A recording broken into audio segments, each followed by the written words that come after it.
এই স্কুলখনৰ এটা অতীত আছে আৰু ভৱিষ্যতো আছে। অতীতক ভিত্তি কৰি বৰ্তমানৰ ভেটি প্ৰতিষ্ঠা হৈছে আৰু বৰ্তমানক ভিত্তি কৰি অদূৰ ভৱিষ্যতৰ কাৰণে আমি নতুন সপোন ৰচিব লাগিব। গতিকে আমি এটা সংকল্প ল'ব লাগিব আৰু গুণোৎসৱে সেই সংকল্পটো আমাক আনি দিছে। তোমালোকে বুজি পাইছেনে কথাটো? আমি পঢ়ি থাকোঁতে গুণোৎসৱ নাছিল। আমাক ছাৰ বাইদেউসকলে স্কুলত যি পঢ়ায় তেনেকৈ আমি আগবাঢ়ি গৈছোঁ। কিন্তু এতিয়া তোমালোকৰ কাৰণে এটা সৌভাগ্য দিন। মই মোক লৈ কোৱা নাই, মোৰ দৰে এজন কলেজৰ অধ্যাপকে আহি তোমালোকক পৰীক্ষা লৈছে, তোমালোকক দুটা কথা বুজাইছে আৰু ভৱিষ্যতে কি হ'ব লাগিব তাৰ সপোন দেখা। কথা গম পাইছেনে? এতিয়া মই কেইটামান দিশত কথা কওঁ। প্ৰথম মই দেখিলোঁ যে আলোকৰ জাতি। তোমালোকে আলোক মানে কি জানানে? কি বাৰু আলোক মানে? আলোক মানে হ'ল পোহৰ। গম পাইছেনে? আলোক মানে হ'ল পোহৰ। মানে আমি পোহৰৰ ফালেহে যাওঁ, আমি কেতিয়াও আন্ধাৰ ভাল নাপাওঁ। গতিকে তোমালোকৰ বিদ্যালয়ৰ গীতটোত যে আলোক শব্দটো আছে, আমি চবেই আমি সকলোৱে আলোক অৰ্থাৎ পোহৰ ভাল পাব লাগিব, পোহৰ বিচাৰি যাব লাগিব। এইটোকে কোৱা হৈছে আলোক সন্ধান। আৰু ইয়াত অভিভাৱকসকল বহি আছে। অভিভাৱক শব্দৰ অৰ্থ কি মই এইটো কৈছোঁ। অভি মানে পোহৰ, ভাৱক মানে হ'ল যি নিজৰ সন্তানৰ কাৰণে বা নিজৰ ভাল লগা সকলৰ কাৰণে পোহৰ হয়, পোহৰ চিন্তা কৰে। মোৰ ল'ৰাটো বা মোৰ সম্বন্ধত তেওঁ ভাল হওক, সেইকাৰণে অভিভাৱক মানে হ'ল নিজৰ মাক দেউতাক আৰু সভাপতি। এতিয়া তোমালোকৰ ক্ষেত্ৰত তোমালোকৰ মা দেউতা অভিভাৱক আছে, যাৰ মা দেউতা নাই আপুনি লৰাই কৰিছে, যাৰ মা দেউতা নাই, গতিকে তেওঁৰ কাৰণে তেওঁৰ সহকৰ্মীসকল শুভচিন্তকসকল অভিভাৱক। গতিকে তোমালোকৰ এই বিদ্যালয়ত শিক্ষাদানৰ যিটো প্ৰক্ৰিয়া মই দেখিছোঁ, তোমালোক ভাল ভাল ছাৰ আইজাক নিউটন বা থমাছ আলভা এডিছনৰ দৰে বিজ্ঞানীয়ে যিবিলাক স্কুলত পঢ়িছিলে, সেই স্কুলবিলাকো আমাৰ দৰে স্কুল আছে। মই আপোনালোক আছে কাৰণে এটা কথা কৈছোঁ, আমাৰ আইমাসকল আছে। এদিন স্কুলত থমাছ আলভা এডিছনৰ শিক্ষকজনে খুব গালি পাৰিছে। কিয় গালি পাৰিছে তেওঁ একো নাজানে, একেবাৰে নাজানে। কথা নাজানে, তেওঁ একো নাজানে। গৰু গাধ মূৰ্খ বিভিন্ন গালি পৰা শব্দৰে ল'ৰাটোক গালি পাৰি মাকলে এখন চিঠি। এইটো এটা কাহিনী। চিঠিখন এনেকৈ লিখিলে যে বাইদেউ আপোনাৰ ল'ৰাটোতকৈ আৰু গাধ মূৰ্খ ল'ৰা নোৱাৰি, গতিকে ইয়াক মই নোৱাৰিছোঁ, সেইকাৰণে মই আপোনাৰ এই চিঠিখন লিখিছোঁ, আপুনি কি কৰে কৰিব লাগিব, মই কিন্তু নোৱাৰিছোঁ। শুনিবা? তেতিয়া সেই চিঠিখন পিতেকৰ হাতলৈ দিলে, অৰ্থাৎ থমাছ আলভা এডিছনৰ হাতলৈ দি পেলাই মাক পঠাই। আৰু স্কুলৰ পৰা অহাৰ পিছত থমাছ আলভা এডিছনে মাক চিঠিখন দিলে যে ছাৰে এখন চিঠি দিছে, তুমি চোৱাচোন কি লিখা আছে। কিন্তু নাজানে, পঢ়িবই নাজানে, মূৰ্খ এটা ল'ৰা। কিন্তু মাকে দেখিলে অতি ভয়ংকৰ কথা, ল'ৰাটো যে বেয়া, পঢ়িবলৈ নাজানে, গোটেই বেয়া কথাখিনি লিখিছে, মূৰ্খ, গৰু ইত্যাদি ইত্যাদি। কিন্তু মাকে এনেকুৱা এটা বুদ্ধি খেলালে, নিজৰ মনত উদয় হ'ল। আপোনালোকে বুজিব কথাটো। স্কুলৰ টিচাৰ এজনে যিটো বেয়া বুলি কৈছে, মাকে কি কৰিলে, ল'ৰাটোক ইমান মৰমেৰে ক'লে, বা তুমি ইমান পঢ়াত চোকা, ছাৰে দেখোন তোমাক ইমান প্ৰশংসা কৰিছে, তুমি হেনো আগলৈ ডাঙৰ বিজ্ঞানী এজনে হ'বা, তুমি ভালকৈ পঢ়িবা দেই, আগলৈ তুমি বিজ্ঞানী হ'ব বুলি কৈছে ছাৰে।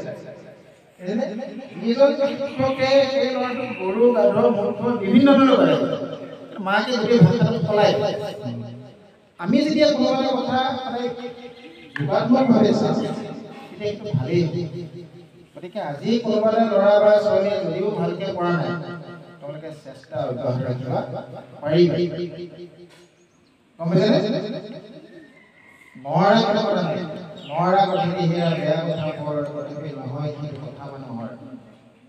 শেষত কি বুলি আছে এশবাৰে নোৱাৰিলে এশবাৰে কৰে আগৰ কবিতাবিলাক পদ্যবিলাক খুব ভাল আছিলে দেই তোমালোকে আগত সেই কথাখিনি চাবা বুজিলে সেই ক্ষেত্ৰত আমাৰ যিসকল পৌৰা ব্যক্তি মই ৰাতিপুৱা ওলাই কৈছোঁ যে আমাৰ যিসকল নমস্য ব্যক্তিয়ে আমাৰ অসমৰ সমাজ জীৱনলৈ অৰিহণা আগবঢ়াই লৈ গ'ল সেইসকলক আমি সদায় প্ৰণাম জনাব লাগিব কিয় তেওঁলোকে আমাৰ জাতিটোৰ কাৰণে আমাৰ সমাজখনৰ কাৰণে বৰঙণি দিছে সেইকাৰণে মাধৱদেৱে শংকৰদেৱক নিজে গুৰু হিচাপে মানি তেওঁক প্ৰশংসা কৰিছিল জয় গুৰু শংকৰ সৰ্বগুণা গুণ যায় এই নাহিকে উপাম তোহাৰি চৰণ কৰি শত কোটি গতিকে সেই শংকৰদেৱক লৈ তোমালোকে ভূপেন হাজৰিকাৰ নাম শুনিছানে নাই সভা আগত তোমালোকে তেওঁ কি কৰিছিলে বাৰু ভূপেন হাজৰিকা কি কৰিছিলে হাজৰিকা নাম শুনিছা নাই এই মোৰ জোকাই তেওঁ গান গাইছিলে ন গায়ক তেওঁ গান গাইছিলে চিনেমা নিৰ্মাণ কৰিছিলে মই তোমালোকক এটা উৎসাহ দিছোঁ মই সেই ভূপেন হাজৰিকাৰ বিষয়ে গৱেষণামূলক কাম কৰি মই PhD ডিগ্ৰী পাইছিলোঁ আৰু তেওঁ জীৱনৰ প্ৰথম গীতটো লিখিছিলে ভূপেন হাজৰিকাই আৰু তেওঁ প্ৰথম গীতটো লিখিছিলে শংকৰদেৱৰ শংকৰ আহিছে নহয় শংকৰ আহিছে নহয় বেলেগ কাৰণ এজন নমস্য ব্যক্তিয়ে আন এজন নমস্য ব্যক্তিক বুজি পায় গুণীয়েহে গুণীসকল বুজি পায় গতিকে সেই গুণী লোকসকলক আমি চিনি পাব লাগিব সেইকাৰণে আমি সেই বৰেণ্য পুৰুধা যিসকল বিখ্যাত লোক সেই লোকসকলৰ জীৱনী আমি পঢ়িব লাগিব সেই গীতটোত কি বুলি আছিলে শংকৰ পুত্ৰ শ্ৰী শংকৰ গুৰুৱে ধৰিছিল নামৰে নামৰে সুৰতে আনন্দত নাচিছিল পবিত্ৰ বৰুৱা থান মই গানটো গান হিচাপে কোৱা নাই তাৰ এটা বাৰ্তা আছে আপোনালোকে শিকি লোৱা আমি যেনেকৈ আমাৰ মা দেউতাক কেতিয়াও অৱজ্ঞা কৰিব নালাগে তেওঁলোকৰ কথা শুনিব লাগে সেইকাৰণে ইংৰাজীত এটা কথা আছে your parents is your first teacher আমাৰ শিক্ষয়িত্ৰী যিসকলক পাইছোঁ তেওঁলোকতকৈও পূৰ্বতে আমি কাক পাইছোঁ আমাৰ মা দেউতাক পাইছোঁ গতিকে আমাৰ মা দেউতাই হ'ল আমাৰ কাৰণে প্ৰথমজন শিক্ষক আৰু সেই মা দেউতাক আমি কেতিয়াও অৱজ্ঞা কৰিব নালাগে তোমালোকে কৰিবা নেকি মই ক্লাছত কৈছোঁ মা কথা শুনা নাই মা কথা শুনা নাই দেউতাৰ কথা শুনা ডাঙৰকে ক'বা ল'ৰা ছোৱালীয়ে মাক দেউতাকৰ কথা শুনে তেওঁলোকে আগত বহুত ডাঙৰ হয় গম পাইছে মোৰ ঘৰ ক'ত জানানে নাজানা মাজুলী নামটো শুনিছানে মাজুলী কিহৰ কাৰণে বিখ্যাত নহয় দুটা কথা কওঁ মাজুলী কিহৰ কাৰণে বিখ্যাত প্ৰথম হ'ল এটা নদী পৃথিৱীৰ বৃহত্তম নদী দুই নম্বৰ কাৰণটো তাত অসমৰ যিবিলাক বৈষ্ণৱ পীঠ বা সত্ৰবিলাক মাজুলীত আছে কথাটো গম পাইছেনে বুজি পাইছে কথাটো মাজুলী কিহৰ কাৰণে বিখ্যাত এক নম্বৰ হ'ল এটা বিখ্যাত নদী আৰু দুই নম্বৰ কাৰণটো বৈষ্ণৱ সত্ৰবিলাক গতিকে তোমালোকক মই চাৰ্চ কৰিছোঁ পাৰিলে এটা দিন মাজুলীখন ঘূৰাই দিম মই ৰোডমেপটো দি দিম আপোনালোকে ৰাতিপুৱা যদি যায় গধূলি 10টাত ঘূৰি আহিব বগীবিললৈ গ'লে যদি কেইবছৰমানৰ পিছত যায় চলি আছে তেতিয়া যাব পাৰিব আৰু মই আপোনালোকেও ক'লোঁ যে আমি একে ঠাইত থাকিলে কুঁৱাত থকা কুঁৱাৰ দিন বুলি কথা এটা আছে যদি আমি আকৌ আমাৰ নতুন পৰিৱেশ এটা পাওঁ তেতিয়াহে আমাৰ ল'ৰা ছোৱালীবিলাকৰ আমাৰ নিজৰ মানসিক বিকাশ সেইটো মই যদি মাজুলীলৈ সোমাই দিলোঁ গতিকে তোমালোকক কেতিয়াও একেধৰণে নাথাকিবা আমাৰ জীৱ চাৰিপ্ৰকাৰ আছে উৰণ বুৰণ ভজন ভ্ৰমণ আমি ভ্ৰমণ জীৱন কৰোঁ গতিকে আমি একেলগে থাকিলেও কেতিয়াও আমাৰ বিদ্যা বা জ্ঞান কেতিয়াও অৰ্জন নহয় আমি সদায় নতুন নতুন বস্তু দেখিব লাগিব, নতুন পৰিৱেশ জানিব লাগিব, নতুন জেগাৰ বিষয়ে আমি জানিব লাগিব, নতুন মানুহ লগ পাব লাগিব, তেতিয়াহে আমাৰ এইটো গম পাইছেনে? সেইকাৰণে মই তোমালোকক আৰু দুটামান কথা কওঁ। আমাৰ প্ৰত্যেকৰে এটা লক্ষ্য থকা উচিত। আমি কি হ'ম? আপুনি